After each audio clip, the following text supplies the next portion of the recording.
Amados hermanos, el Señor les bendiga a cada uno. Es un gozo, un privilegio para mí poder estar trayéndoles la palabra el día de hoy. Y como bien saben ustedes, la semana pasada comenzamos a estudiar la carta a los filipenses. Vimos su introducción y el primer capítulo. Lo que nos corresponde esta semana es el segundo capítulo a la carta.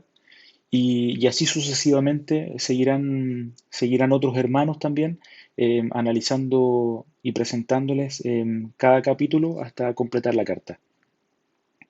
Hermanos queridos, los invito primeramente a poder tener un momento de oración y luego vamos a proceder a leer la carta y a ver algunos temas que podemos encontrar en ella. Padre Celestial, nos acercamos, Señor, a tu presencia a esta hora para estudiar tu palabra, para pedir, Señor, que tú nos des el entendimiento necesario. Tú nos des, Señor, también la sensibilidad de corazón necesaria a fin de vernos exhortados por ella, a fin, Señor, de vernos también animados por ella. Y, y seas tú, Señor, obrando en este proceso de santificación que lleva a cada uno de nosotros, Señor, para, para presentarnos, Señor, un día ante ti, irreprensible, Señor, sin mancha. Padre, oramos porque esta porción de tu palabra corrija, Señor, lo que puede estar siendo pecaminoso en nuestras vidas y lo que puede, Señor, estar desviándonos de la verdad. En Cristo, Señor, oramos. Amén. Amados hermanos, como les mencionaba, bueno, tenemos un capítulo completo que revisar y, y habitualmente en un capítulo hay más de un tema. Y en este caso, esta no es la excepción. Por tanto, creo que encontramos un tema general, grande, que tiene que ver con la unidad.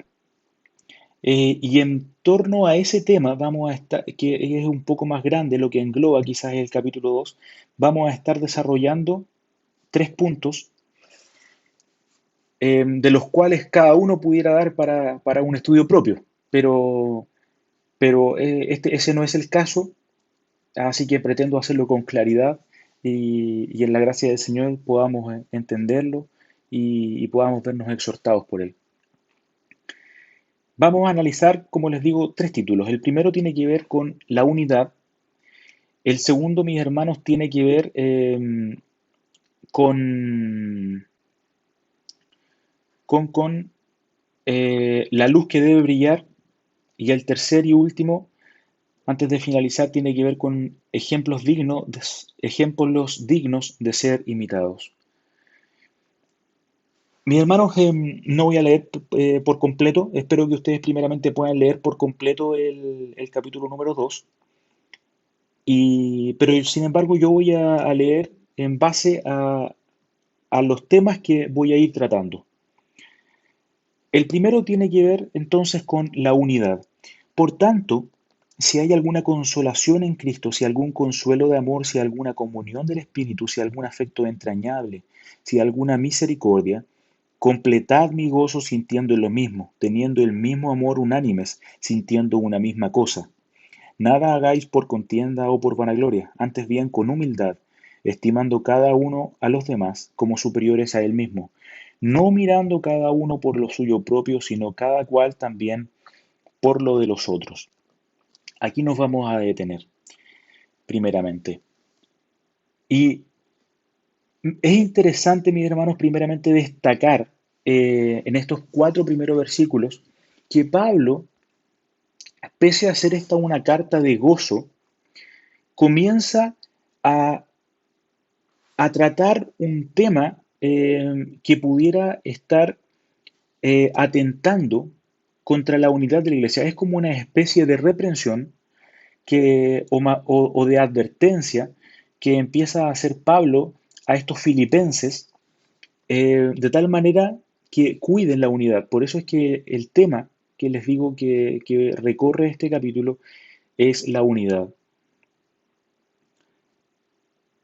Eh, Cuando Pablo, primeramente, comienza aquí diciendo, por tanto, sí. Ese sí, nosotros bien pudiéramos entender que tiene que ver con si es que hay algo, con una cosa interrogante, que puede tener una respuesta afirmativa o negativa. Pero no es el sentido de la palabra, sino que el sentido tiene que ver con un sí de argumento. Es con un sí de decir, yo sé que es así. Estoy dando fe de que es así. Entonces Pablo dice, yo sé que es así. Y es por eso que si hay alguna consolación, y consolación en su idioma original, mis hermanos, les va a parecer muy familiar, porque la palabra que se emplea aquí es paraclesis. Y es similar porque muy seguramente han escuchado la palabra paracletos, que es la que se utiliza en el Espíritu Santo. La palabra paraclesis es muy similar y tiene el sentido de querer transmitir una ayuda, un aconsejar y un exhortar. Entonces, comienza el texto diciendo si hay alguna consolación, alguna paraclesis, ayuda, un aconsejar, un exhortar. Y por supuesto, esto es lo que Cristo ha hecho con los filipenses y ellos bien lo saben. En Cristo, si algún consuelo de amor, el sentido de esto tiene que ver con ternura. Si es que el Señor les ha brindado palabras de aliento, si alguna comunión del Espíritu, si algún afecto entrañable, si alguna misericordia. Comunión también se utiliza la misma palabra paraclesis, solamente que en otro sentido ahora. Si ustedes participan de algo que es indivisible, si tienen el beneficio de estar en esta comunidad, algún afecto entrañable, de misericordia, Dios ha derramado sobre ustedes su amor y compasión.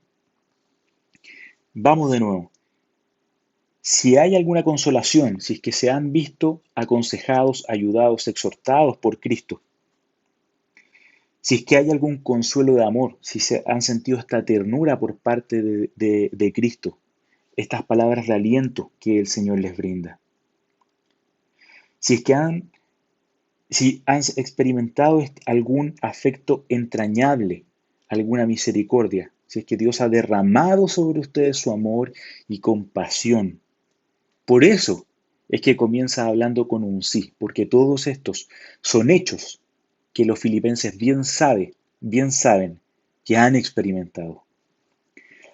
¿Qué les dice Pablo? Entonces, completen mi gozo, sintiendo lo mismo, teniendo el mismo amor, unánimes, sintiendo una misma cosa. Completen mi gozo. Hagan mi gozo perfecto. Hagan mi copa rebosar. Eso es lo que les está queriendo decir Pablo. Y el tema de la unidad que les menciono tiene que ver, guarda relación justamente con lo que empieza a hablar ahora en el versículo número 3. Y es lo que está amenazando esta unidad. Nada hagáis por contienda o por vanagloria. Encontramos aquí, mis hermanos, los peores enemigos de la unidad, la rivalidad o la contienda y la vanagloria.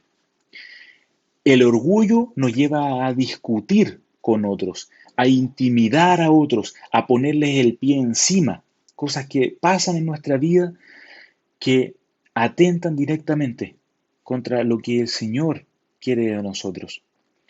La vanagloria nos lleva a buscar la propia gloria, la gloria personal. Esto también en un sentido de ser egoístas. Y la humildad es todo lo contrario. Mis hermanos, hay algo que está pasando aquí que está atentando contra la unidad de esta iglesia. Y se están metiendo corrientes, se están metiendo deseos de la carne, como son la contienda y la vanagloria. Cosas que son totalmente opuestas a lo que eh, el Señor nos enseña. Por eso es que Pablo, y por eso es que les digo en un principio que Pablo tiende aquí con una especie de suerte a reprender a estos hermanos, a advertirles, a exhortarles de que guarden la unidad, porque hay cosas que están comenzando o pudieran estar comenzando a atentar contra ella. ¿Y cómo les dice que deben hacer esto? ¿Cómo? Nada hagáis por contienda o por vanagloria, lo que les decía justo antes. Antes bien con humildad, estimando cada uno a los demás como superiores a él mismo, no mirando cada uno por lo suyo propio, sino cada cual también por lo de los otros. Y la humildad es completamente lo opuesto, es lo contrario a la vanagloria y para la contienda, y a la contienda. Y es muy interesante, mi hermano, es muy interesante porque resulta que esta justamente es una de las características del siervo. Estimar a los demás como superiores a nosotros mismos es vivir de una manera desprendida de nosotros mismos. Y esto es extrañísimo para nosotros porque es lo opuesto a nuestra naturaleza. El hombre busca por naturaleza lo suyo, busca su propio bien, su bienestar. Sin embargo, estas son cosas que atentan directamente contra la obra de Cristo, contra el propósito por el cual el Señor Jesús bajó, descendió de los cielos para pagar el precio que nosotros debíamos pagar, para comprarnos por el precio de su sangre, mis hermanos. Estas cosas son cosas que están atentando contra la iglesia que Cristo ha comprado por su sangre. Y por eso es que Pablo comienza a advertirles y a exhortarles a los filipenses de estas cosas que estaban comenzando a pasar. Y si nosotros relacionamos esto con 1 Corintios 13, encontramos que, claro, es justamente todo lo opuesto. El amor es paciente, es bondadoso, ustedes recordarán. El amor no tiene envidia.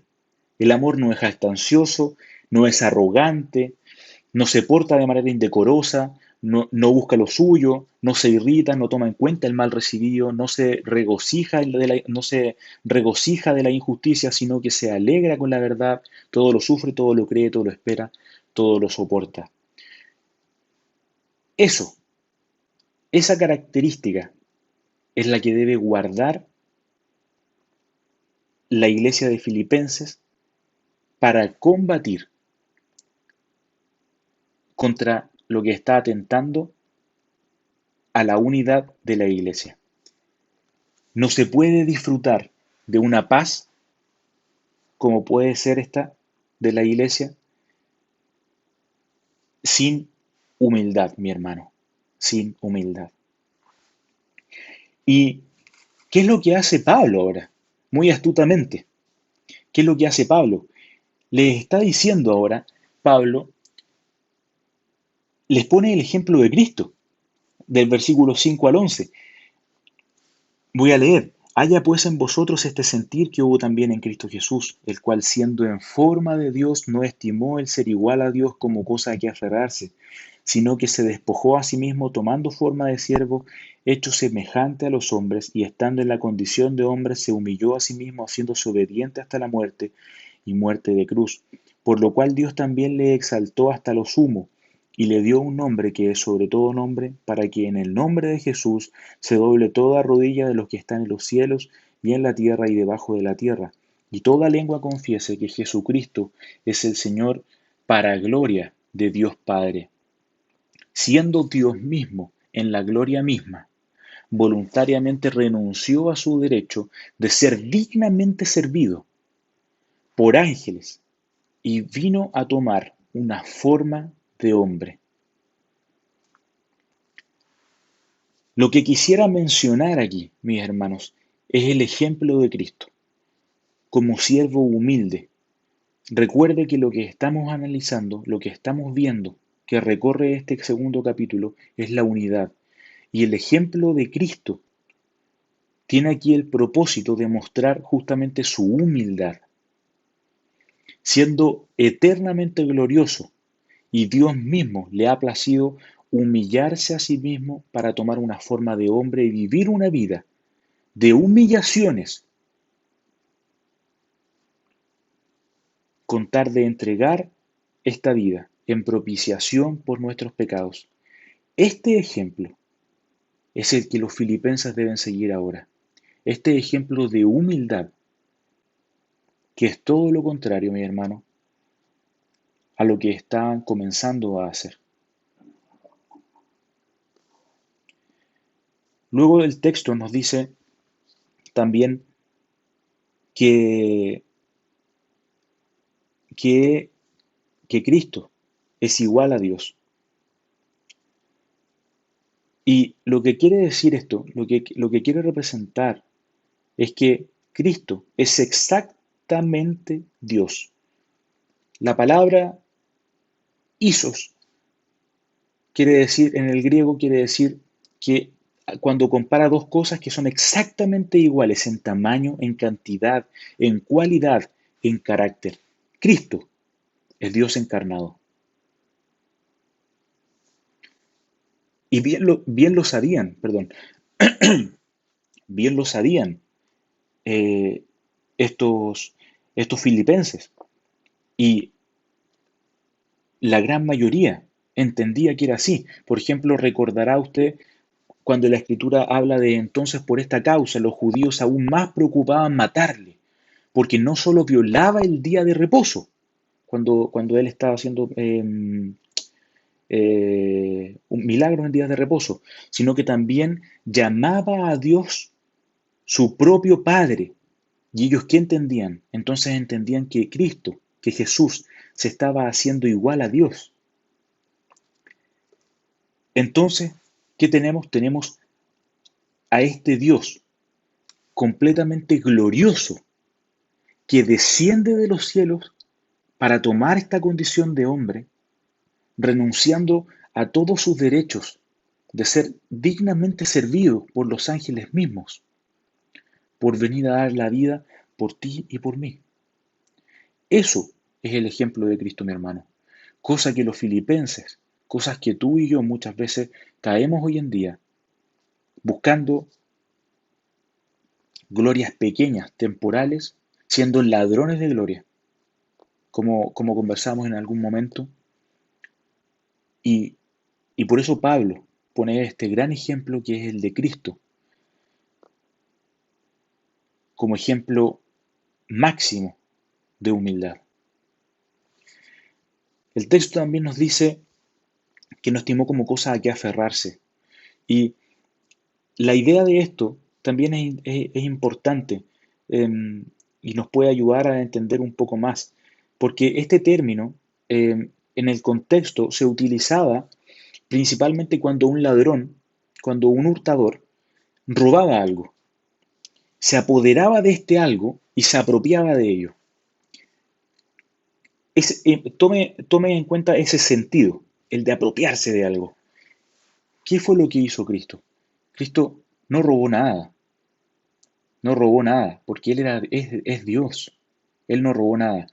Pero el hecho de ser Dios no lo estimó como algo a lo que pegarse, sino que se despojó a sí mismo por venir a servirte a ti y por venir a servirme a mí.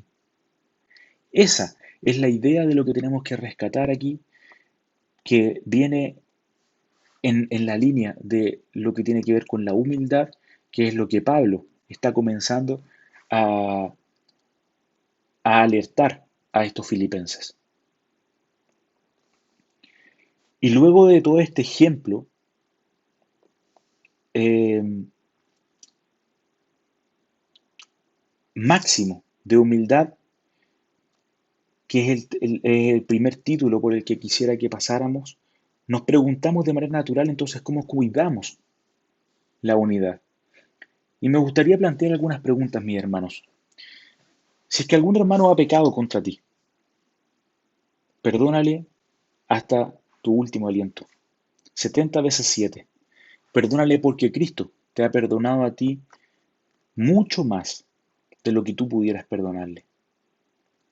Él incluso vino a morir por ti y por mí, como estamos viendo en este pasaje.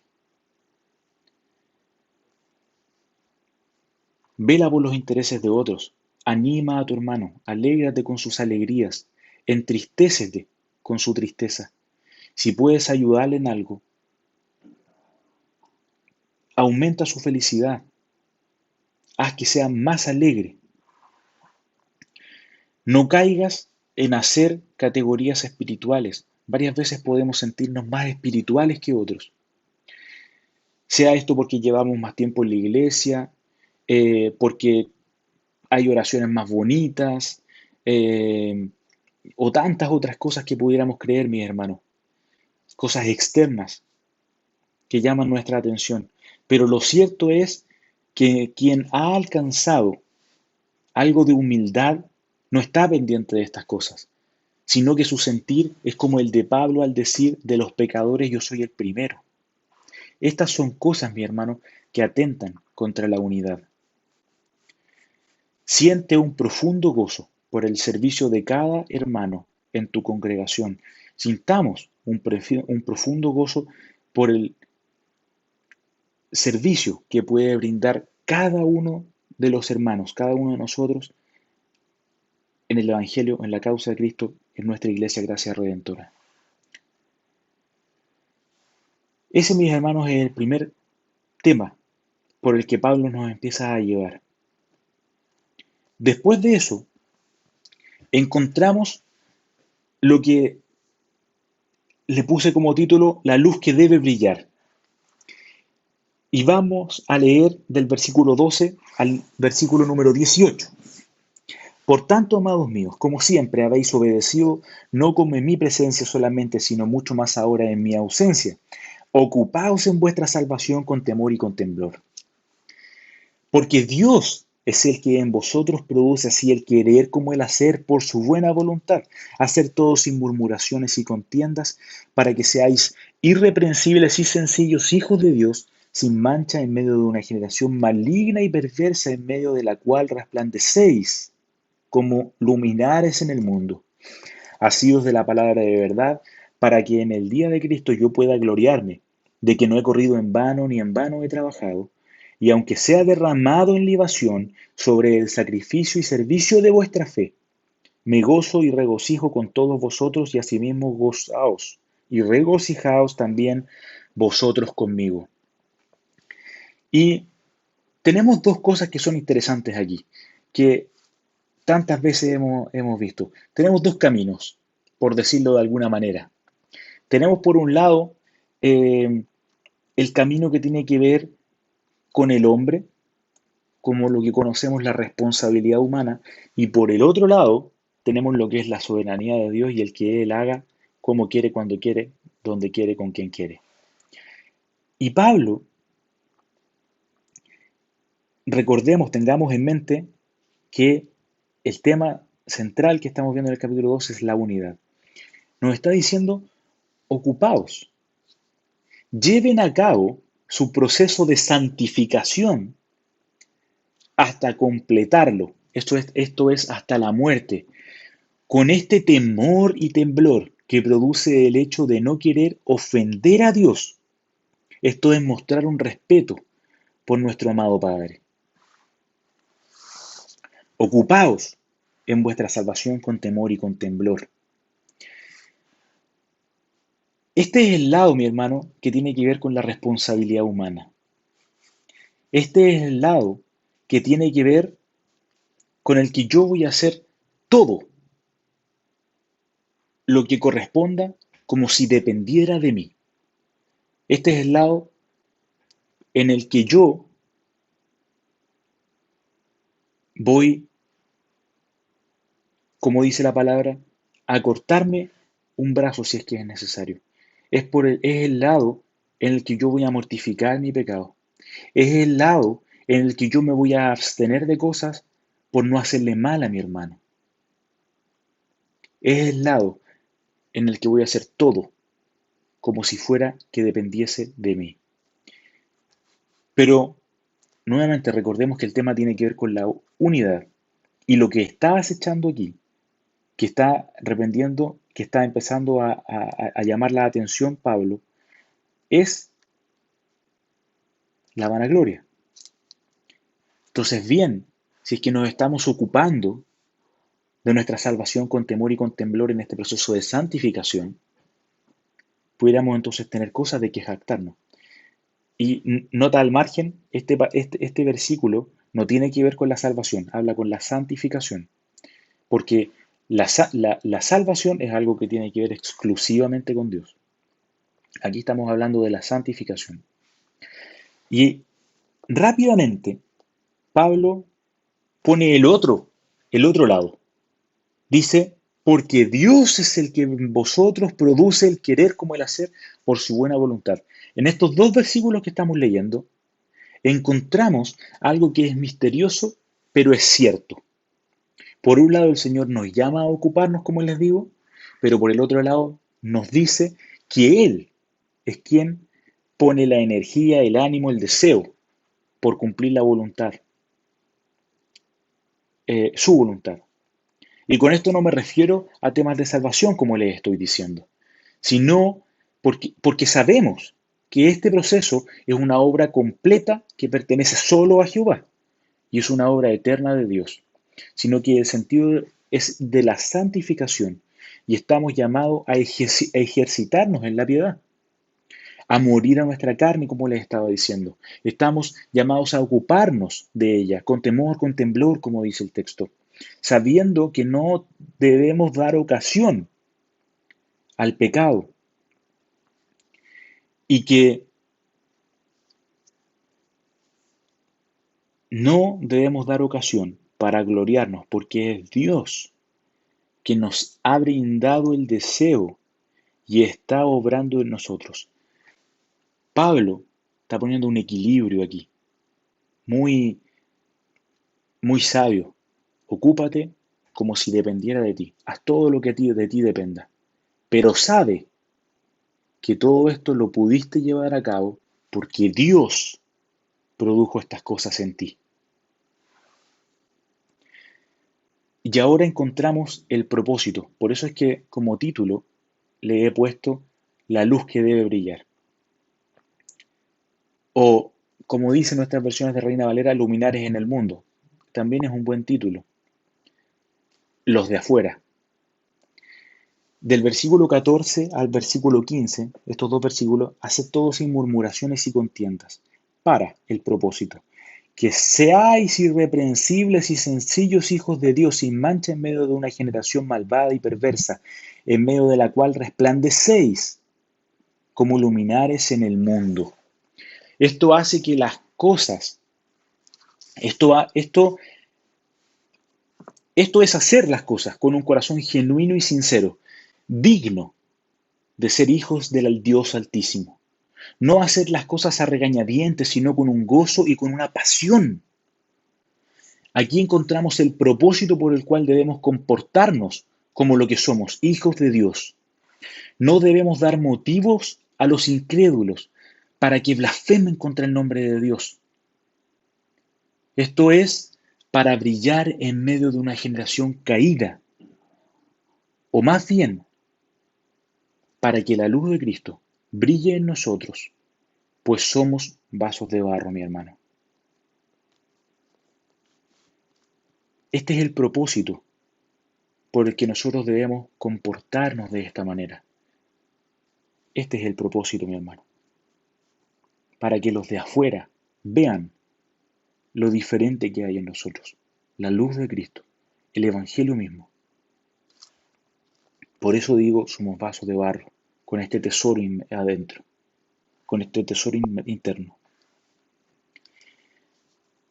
Y ahora Pablo también utiliza esta palabra que, si usted notó en el texto, pudiera hacerle ruido, gloriarme. Pero ¿cómo? ¿Cómo, hermano? Estás hablando justamente de que el texto nos está llamando a no gloriarnos y Pablo dice gloriarme. Y esta palabra, si bien es cierto, está bien puesta, gloriarme, pero no transmite la idea de lo que Pablo quiere decir de buena manera. Porque el sentido de la palabra tiene que ver con a fin de que pueda sentir una tan profunda satisfacción por ustedes, un gozo tan grande por ustedes, de que no he trabajado en vano. Pero el sentido es ese. El sentido es, en el versículo 16, ha sido la palabra para que en el día de Cristo yo pueda gloriarme, yo pueda sentir tanta satisfacción por ustedes, de que no he corrido en vano. Pero el propósito es la satisfacción por ustedes, no por mí. Y finalmente, en el versículo 18, 17, encontramos en el versículo 17 una palabra también que también creo que es necesaria explicar. La palabra libación. La palabra libación. Pablo dice, y aunque sea derramado como libación sobre el sacrificio y servicio de vuestra fe. Y la palabra libación tiene un origen que es pagano. Y tenía que ver, mi hermano, con cuando se hacía una cena. Cuando había una cena, había vino que era derramado encima de esta cena. Y esto se hacía como una ofrenda hacia los dioses, al inicio y al final, como les digo, de la cena, a fin de dar gracias. Entonces, ¿qué es lo que está diciendo Pablo? Y es profundo esto, me parece, es muy profundo, porque Pablo lo que está diciendo es que se está poniendo a él como ejemplo de sacrificio por el servicio de los filipenses. Un autor dice lo siguiente, dice, vuestra fidelidad y lealtad cristiana ya son un sacrificio a Dios.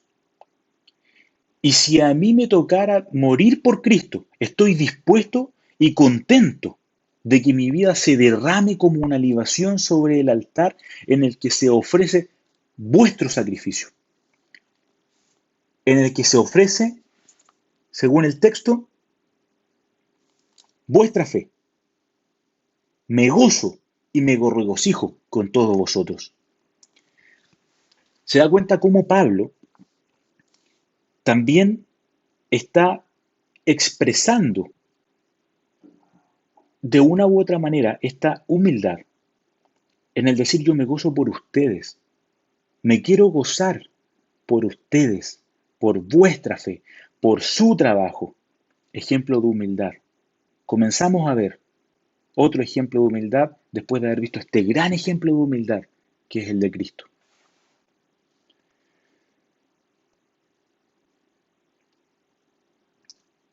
Y mi hermano, entramos ahora en tierra firme antes de finalizar el capítulo 2. Pablo ahora, como si no fuera suficiente el ejemplo de Cristo, porque alguien pudiera decir, bueno, pero es Dios, pero es Cristo. Como si no fuera suficiente, ahora en mis palabras está diciendo, perfecto, te muestro dos ejemplos más, Timoteo Epafrodito. Y por eso es que como tercer punto he puesto el título Ejemplos dignos de seguir. Espero en el Señor Jesús enviaros pronto a Timoteo, para que yo también esté de buen ánimo al saber de vuestro estado. Pues a ninguno tengo del mismo sentir, y que tan sinceramente se interese por vosotros, porque todos buscan lo suyo propio, no lo que es de Cristo Jesús. Pero ya conocéis los méritos de él, que como hijo a padre ha servido conmigo en el Evangelio, Así que a este espero enviaros luego que yo vea cómo van mis asuntos. Que yo vea cómo van mis asuntos. Hermanos, Timoteo es descrito aquí como que como una persona a la que Pablo no tiene de ningún otro mismo sentir, porque todos buscan lo suyo propio.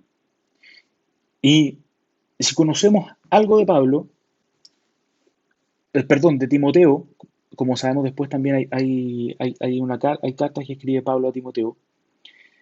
Timoteo era joven, sin embargo Pablo lo pone como un ejemplo al ser de su mismo sentir. Y Timoteo tenía pasión, buscaba iglesias, leí por ahí, buscaba iglesias, buscaba cómo servir, constantemente buscando cómo servir, de una manera desinteresada. Lo único que le interesaba era servir a la causa de Cristo. Y Pablo reconoce esto en él, reconoce esto en él y les dice, no tengo a ningún otro del mismo sentir. Él también se reconoce así con este sentir, de humildad. Porque todos buscan lo suyo propio, no lo que es de Cristo Jesús. Pero ya conocéis los méritos de él, de Timoteo, que como hijo ha servido conmigo en el Evangelio.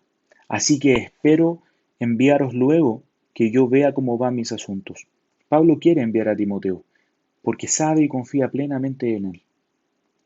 Sabe que el mensaje va seguro en él, como si lo llevase él mismo.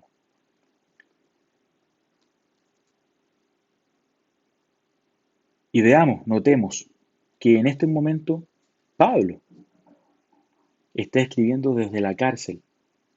En el capítulo 4 nos va a decir, regocijaos, regocijaos. ¿Cómo alguien puede decir eso? Estando en la cárcel, ¿qué pasó allí? Cristo morando, Cristo morando. Pablo se reconoce a él y a Timoteo como siervos humildes que buscan la causa de Cristo y servir solamente a Cristo Jesús. Ahora, después de decir que quiere enviar a Timoteo, dice, mas tuve por necesario enviaros a Epafrodito. Tuve por necesario enviaros a Epafrodito, mi hermano y colaborador y compañero de milicia, vuestro mensajero y ministrador de mis necesidades, porque él tenía gran deseo de veros a todos vosotros y gravemente se angustió porque habéis oído que había enfermado. Vamos con calma en estas últimas partes del texto, mi hermano. Los filipenses, no, mire, permítame mejor terminar de leer el texto.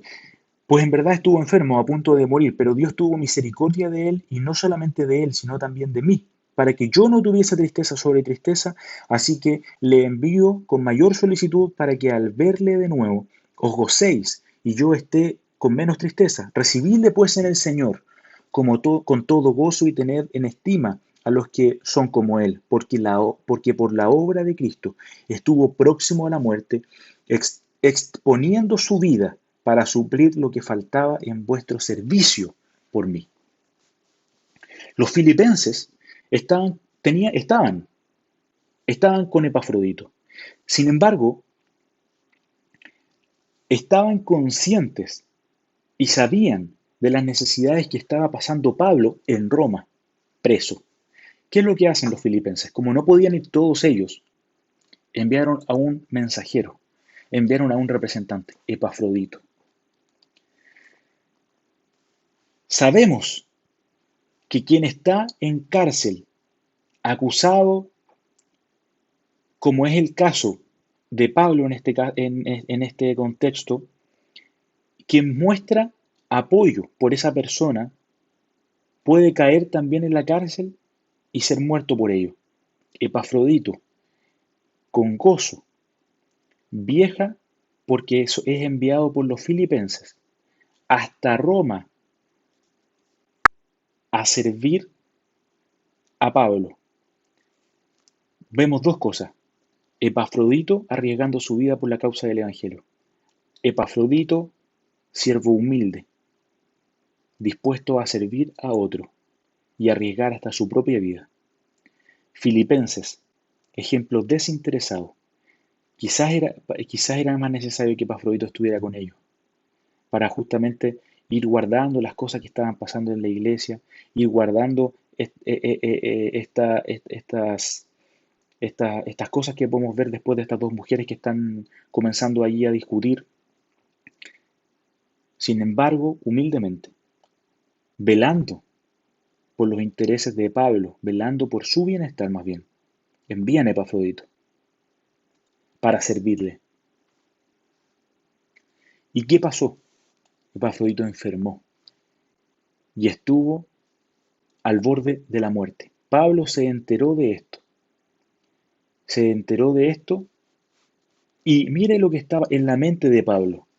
Pablo, viendo que los filipenses, quienes habían enviado a Epafrodito, se habían angustiado porque estuvo a punto de morir, porque pensaron que había muerto, Pablo dice, yo me niego, yo me niego. Epafrodito anda de vuelta, porque sé que cuando tú vayas de vuelta y ellos te vean, se van a gozar, y yo me voy a gozar con su gozo.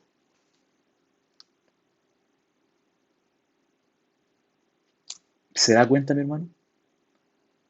¿Entiende cuál es la idea? De nuevo, tengamos en mente que el tema es la unidad. El tema es la unidad y el no vanagloriarnos, el no caer en la contienda con el fin, con el propósito de guardar la unidad de la iglesia de Cristo, la cual Él compró por su sangre. Y les dice entonces a los filipenses, recibidle pues en el Señor con todo gozo y tened en estima a los que son como Él. Como Epafrodito también, mis hermanos. El tercer ejemplo que vemos aquí. Debemos tener un corazón libre de nosotros mismos, dispuestos al servicio, que no busque la vanagloria, sino que busque el intereses de otros. Como preguntas finales, mis amados hermanos, como preguntas finales, ¿cómo está nuestro servicio en la iglesia?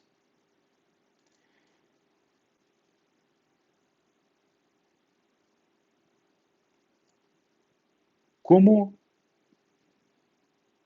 nos sentimos más bien? ¿Superiores a otros? ¿Creemos que nuestro servicio es más importante que el de otros? ¿Estamos velando por el gozo de otro hermano? ¿Estamos dispuestos a servir a otro? ¿Estamos dispuestos